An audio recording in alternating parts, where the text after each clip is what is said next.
Hi, everyone, and welcome to the very first Creating Sanctuaries of Learning newsletter. This newsletter is designed to bring you the tools, resources, and insights you've been asking for. Now, a key theme that keeps coming up in my work with schools is student engagement. What does it look like? How do we enhance it? And how do we sustain it? And one of the research you've all fallen in love with is Dr. Amy Berry, and I'm thrilled to have her with us today. Amy has over 20 years of experience in education as a teacher, researcher, and professional learning facilitator. She began her career as a primary school teacher in Queensland before developing a deep passion for research. She's currently an honorary fellow at the Melbourne Graduate School of Education, and Amy's research focuses on student engagement in learning, curriculum and pedagogy, and teacher professional learning.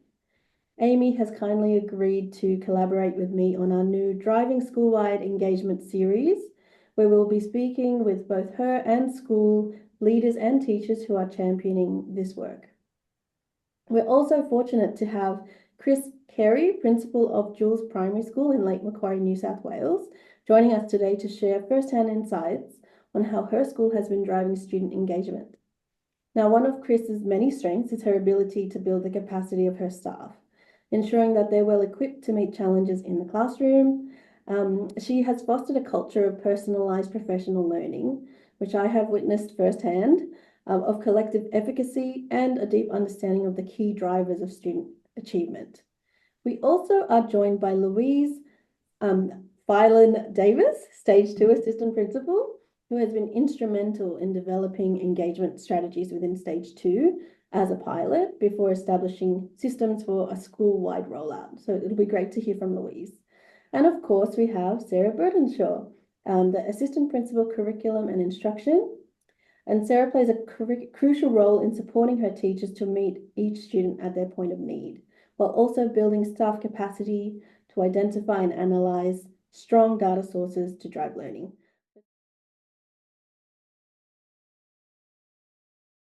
The first thing that I think we need to be clear about is the difference between being engaged in school, the sort of social institution that is school, versus being engaged in learning, in the process of learning.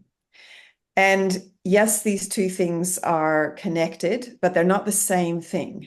So I can be very engaged in what happens at school and the people who are with me at school. But that doesn't mean that I'm necessarily very engaged in learning or making much progress in my learning. So we need to, one, be clear about what we're looking at. And my work in particular focuses on learner engagement. What does it mean to be engaged in the process of learning? And so for me, it's very much about the I get the kinds of things that the learner can do and does do to help themselves learn and make progress in their learning. And so it's very much an active choice by the student about the things that they're going to do. But it does range in levels of action, I suppose. We have passive forms of engaging, so I'm still there, ready and ready for learning, I guess, open to learning at the participating level. But I'm at that level where I need somebody else, or I want somebody else to take the lead for me. I'm not ready to take the lead myself, and so I'm looking for someone else, often the teacher, to lead my learning for me. But I'm open to following along.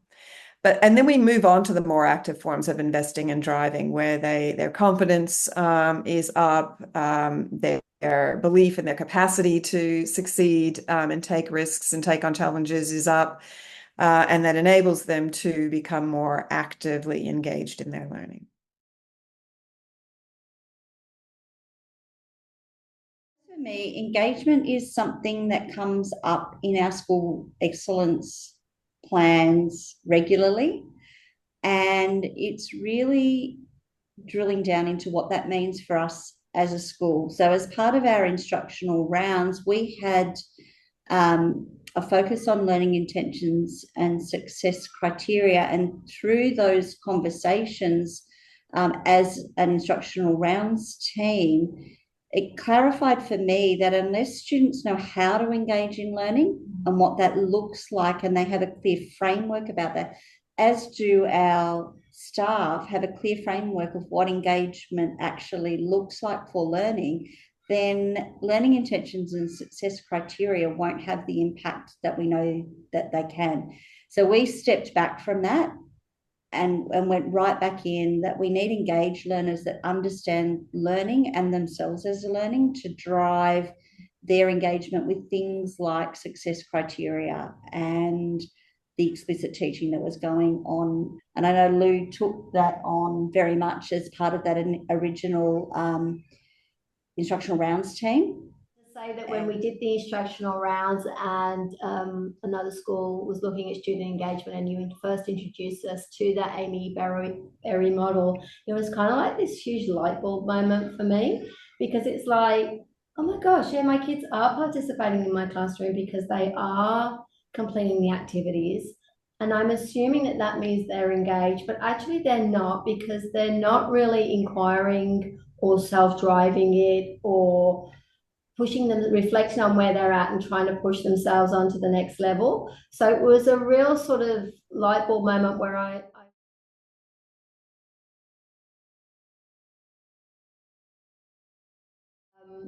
we looked at it as a stage, we discussed it as a stage. It was very collaborative. It wasn't me just going, haha, let's do this.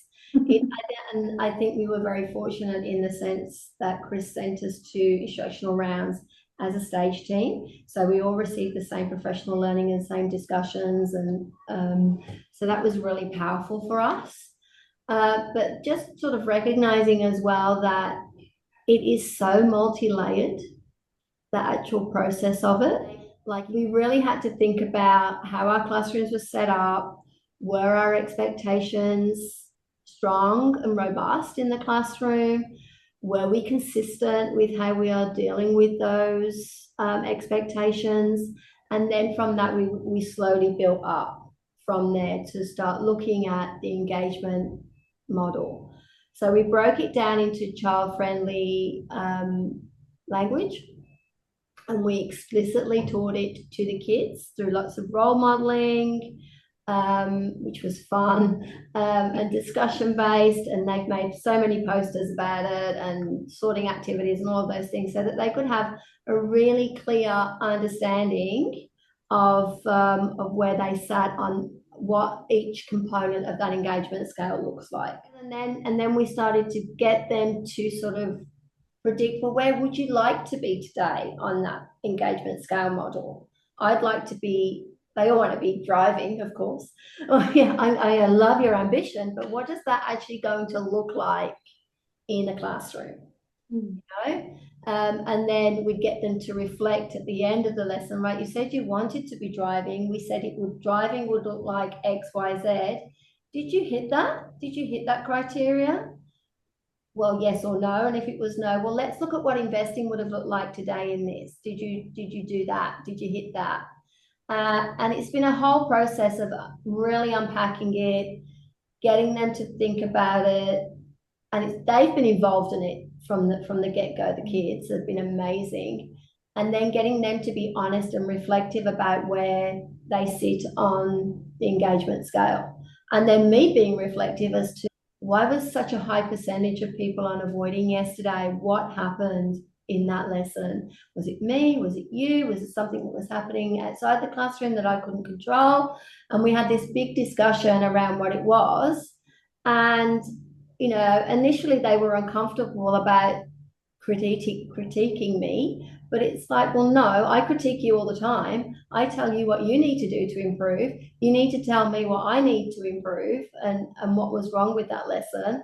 And so they told me what was wrong with it. And then at the end of the lesson, virtually everyone was on investing, and they were like, well done, that was so much better today. I was like, yay, thanks team, it's amazing. So yeah, so giving them power and giving them voice alone has increased engagement in the room. Totally. Mm.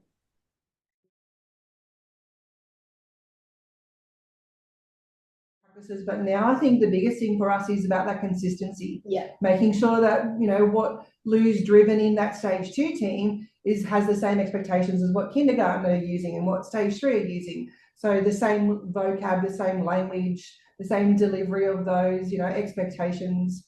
That's our big sort of rock that we're working towards now, because we've got it almost right, almost perfect in stage 2. Now it's getting that big picture across the whole school. But I do have to give you a shout out in the sense that the year 3s that have come up this year from from stage 1 to stage 2, they have got a really good basic knowledge of it for already and what it means and how it looks in the classroom. So we're just unpacking that and expanding that further. And like Chris said, I think before, about getting it, but doing it slowly and making sure we're getting it right first up. So Lou, by modelling it in stage 2, she sort of, found all those hiccups where we thought, things may have, needed a little bit more interpretation or needed some more work. We've now also included a strong start week at the beginning of every term for K to 6 to set those high expectations, to go over those engagements. So, every year from kindergarten all the way to year 6 has that start week where, we're going over those engagement norms, we're setting those expectations. So again, the language is clear across the whole school. Expectations are clear, teachers are clear, students are clear. And I think as a whole school, as a staff, we're having those conversations about what does our behaviour management system look like, because the big change has been those conversations in our classrooms. So we've had a lot less of that low-level disruption in our classrooms to deal with. And I think that comes back to the fact that we've been very intentional about the way that we have supported staff through implementation. So we haven't rushed it. It's been a conversation where staff understand, teachers understand why we're doing it and the background behind it. And there's been I think in terms of 3 fundamental building blocks that we need to attend to get this work going. The first one is around language, developing a better language for engagement in the classroom and across the school. Currently, most schools, the language is limited to 2 words, engagement and disengagement. So your kids are either engaged or they're disengaged. Or we might talk about they're really engaged or they're really disengaged, but it is just 2 words. So that's not that helpful if we want to have meaningful conversations about this. So the continuum has proved to be a useful basis for our new language for engagement. And it helps to give us a better sense of what we are trying to achieve. So there is some clarity and consensus around the vision of supporting our learners to become, strong and capable drivers of learning. So that's the first step. We have to get on the same page about what we're trying to achieve and what we're talking about, and get into the habit of having regular conversations about it using this new language. The second one is this idea of partnership, that engagement is not what I call secret teacher business. It's not something that teachers are doing to kids or for them, but it is something that we do together in partnership. And we've heard some, great examples of that from Louise today. So that's the second building block. And the third one is, how do we embed this as a part of our daily teaching and learning process? How do we bring this to life so that it's not just an add-on on the side or something that we only do in the first week of the year and then we don't never touch it again, but it is something that is happening all day, every day across the school. I want to thank you all, Amy, Chris, Louise, and Sarah, for sharing your insights and experiences today. It's clear that meaningful student engagement isn't just about participating. It's really about fostering, the deep, purposeful learning experiences, really partnering with students, having conversations, and caring deeply for our staff, it sounds like. So to everyone viewing, we would love to hear your thoughts. What resonated most with you from our conversation today? Feel free to reach out to me, to any of us, about what topics you'd like us to explore next. And if you don't know, Amy has a book called Reimagining Student Engagement from Disrupting to Driving, which you should definitely check out. It's really, I think, an easy read and it just makes sense. You have a lot of aha moments. Please also join her engagement hub, which is free at the moment, right, Amy? So Yes, I'm yes. going to include a link. Or do you want to talk about that, Amy? And a QR code so you can join. Awesome. Thanks everyone for your time today. I hope everyone viewing has enjoyed this, and I can't wait to do more.